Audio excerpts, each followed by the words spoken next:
नमस्कार, माय माउली हिंदी समाचार में आपका स्वागत है। मैं हूं शेख इस्माइल।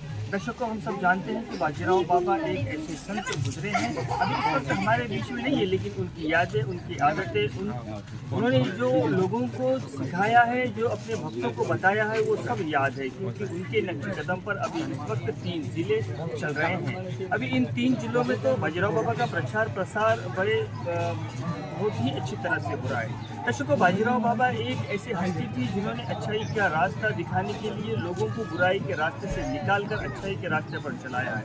जैसा कि हम सब जानते हैं कि एक नशे वाला आदमी किसी की नहीं सुनता है, बल्कि जब वो बाजीराव बाबा के हाथ पर बैठ होता है, बाजीराव बाबा के हाथों पे हाथ मानता है और उनका दिया हुआ हार अपने गले में डालता है, तो सारे बुरी आदतों से उसको छुटकारा पा जाता है और उन पर भरोसा रखकर वो बुरी आदतों को ख़त्म कर देता है। दर्शकों, ऐसे ही संतों की, ऐसे ही सूफियों की अभी इस वक्त देश में ज़रूरत है।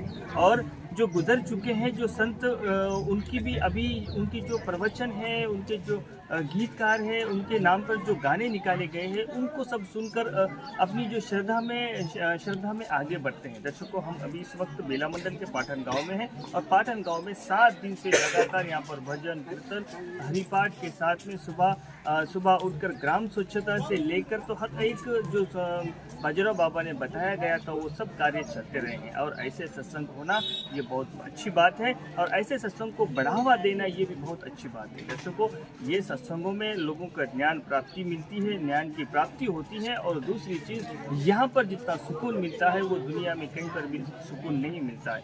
आज मानो के पाटन गांव में पंढरपुर नज़र आ रहा है। अभी हम भक्तों से भी बात की, वो भी कह रहे हैं कि आज का जो दिन है वो हमारे लिए पंढरपुर से कम नहीं। जैसा कि विट्ठल रुक्माई के दर्शन के लिए लोग जाते हैं और वहाँ पर अपनी श्रद्धा को लेकर अपनी श्रद्धा सामने रखते हैं, और उसी तरह आज इस सत्संग में पाटन गांव में अपना माता बाजीराव बाबा के पैरों पर टेक कर, उनको फूल चढ़ाकर और उनके हर गलियों में, हर रोडों पर अच्छी सी रांगोली यानी रंगीन रांगोली निकाल कर सड़कों को रंगीन कर आज ये बहुत ही अच्छी तरह से खुशियाँ मनाई जा रही है। और ऐसे ही सत्संग माय माउली आपको सतत बताती रहती हैं और आगे बताती भी रहेंगी। धन्यवाद, और आप बने रहिएगा माय माउली हिंदी समाचार के साथ।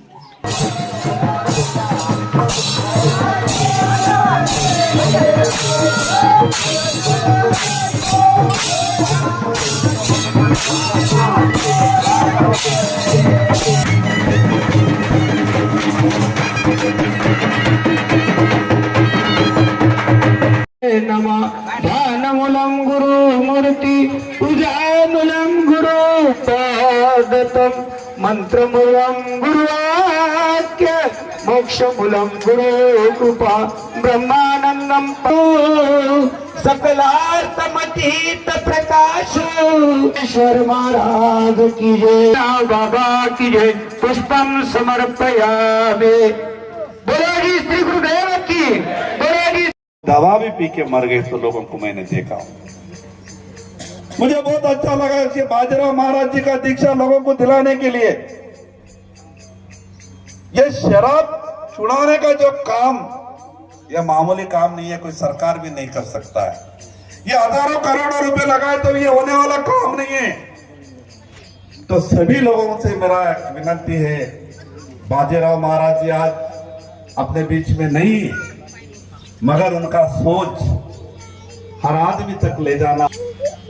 पहले 20 साल 25 साल पहले गिने चुने 2-4 गांवों में उनके भक्त थे, खाली 2-4। हमारा आज आदिलाबाद में 100 गांव में उनका चर्चा चल रहा है और ये आगे चल के अपने को सबको मिलके ये एक अच्छा सोच है बाजीराव महाराज जी का सोच, ये सभी को मिलना चाहिए।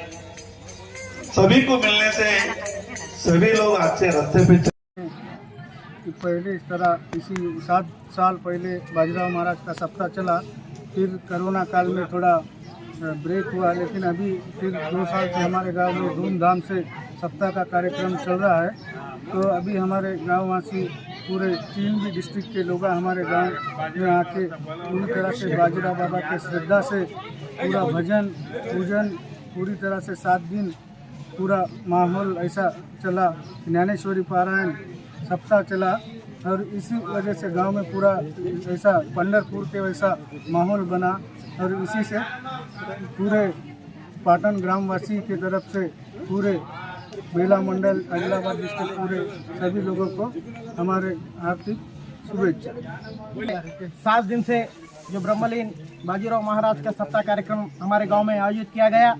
इस कार्यक्रम में जो कीर्तनकार, प्रवचनकार और जो ग्राम गीता वाचक ये सब लोग आए, महाराज लोग आए, ये सभी का हम हार्दिक धन्यवाद करते हैं। उसी तरह ये 7 दिन हमारे गांव में एक ऐसा एक त्योहार का माहौल बना, क्योंकि लोग एक आध्यात्मिक के तरफ ये हुए, क्योंकि लोगों को हर साधु संत यही कहे कि लोग बुरी आदतें छोड़ के अच्छाई की तरफ आओ। तो समाज में जो बुराई को दूर करने के लिए साधु संत सूफी ने जो एक मुहिम चलाया, उसी के तहत आज हमारे गांव में 7 दिन का एक सप्ताह चला। इस सप्ताह में सभी लोग भाग लिए। आज इस सप्ताह का आखिरी दिन काला है, काला में अन्नदान भी रखा गया और इसी तरह हर गांव से तकरीबन 20 या 25 भजन यहाँ आए। सब लोग पाटन के गलियों में एक ऐसा माहौल नज़र आ रहा है कि जैसा कि एक पंढरपुर में जो माहौल है वही माहौल आज यहाँ नज़र आ रहा है। फिर एक बार जितने भी बाहर गांव से आए हुए सभी लोगों का मैं हमारे गांव की तरफ से धन्यवाद देता हूं। उसी तरह हमारे ग्राम वासियों का भी मैं पिछले 7 दिन से हमारा इस सप्ताह में सहयोग रखें, इस सप्ताह हम फिर एक बार नाम से धन्यवाद देता हूँ। बाजीराव महाराज की आज के बाजीराव महाराज के सप्ताह कार्यक्रम के इस कार्यक्रम में हुए सभी भारतीय जनता पार्टी के नेतागण, मुरलीधर ठाकरे साहब, विजय भोयर जी, दत्ता निकम जी, गणेश जी, संजीव जी, विठल जी, रत्नाकर रेड्डी साहब और गांव के सरपंच साहब, बहुत अच्छा आदमी है। सबके साथ मिलजुल के रह के गांव में सभी के सुख दुख में साथ देने वाले आपके सरपंच साहब और जीवन रेड्डी काका, अब्दुल जी, अनिल डोटे जी, सादिक जी, प्रवीण जी, संदीप जी, विवेक जी, विशाल जी, नवी जी और बाकी सभी मेरे साथ आए हुए सभी का दिल में नाम ले रहा हूं। सबके दिल से आशीर्वाद देके पहली बार मुझे आदिलाबाद से आमदार बना के जो सभी लोगों का सुख दुख हैदराबाद में असेंबली में बोलने के लिए जो मौका दिए, मेरे को जिताए, मेरे तरफ से भारतीय जनता पार्टी की तरफ से धन्यवाद देता हूं। बाजीराव महाराज जी का प्रोग्राम का खबर आने के बाद काम कितना भी रहने दो, ये प्रोग्राम छोड़ के मुझे जाना दिल नहीं बोलता। आज लेट आने वाला था, आप लोगों के साथ 1 घंटा 2 घंटा बैठने वाला था, मगर हैदराबाद में दूसरा कार्यक्रम रहने से मैं सभी गांव वालों को रिक्वेस्ट किया था कि मैं आके पूजा करके जाऊंगा, थोड़ा सा अर्जेंट काम है। तो सभी लोगों ने ठीक है परमिशन दिए, तो इसलिए पहले आ गया। मगर ये बाजीराव महाराज जी का जो सोच है, ये खाली अपने को हैदराबाद के हद तक ही रखना नहीं है। ये ऐसा सोच है लोगों को बदलने का सोच, जो आदमी उसके जीवन में दुनिया भर का तकलीफ उठा रहा है और ऐसा कोई दीक्षा नहीं है। मैं बहुत लोगों को देखा हूं बाजीराव महाराज जी का दीक्षा लेने के बाद, अरे उनका जीवन में इतना सुधार आया। और जब मांसाहार, ये शराब, ये 2 चीज अगर आदमी छोड़ देता तो आदमी बहुत कुछ पा सकता है।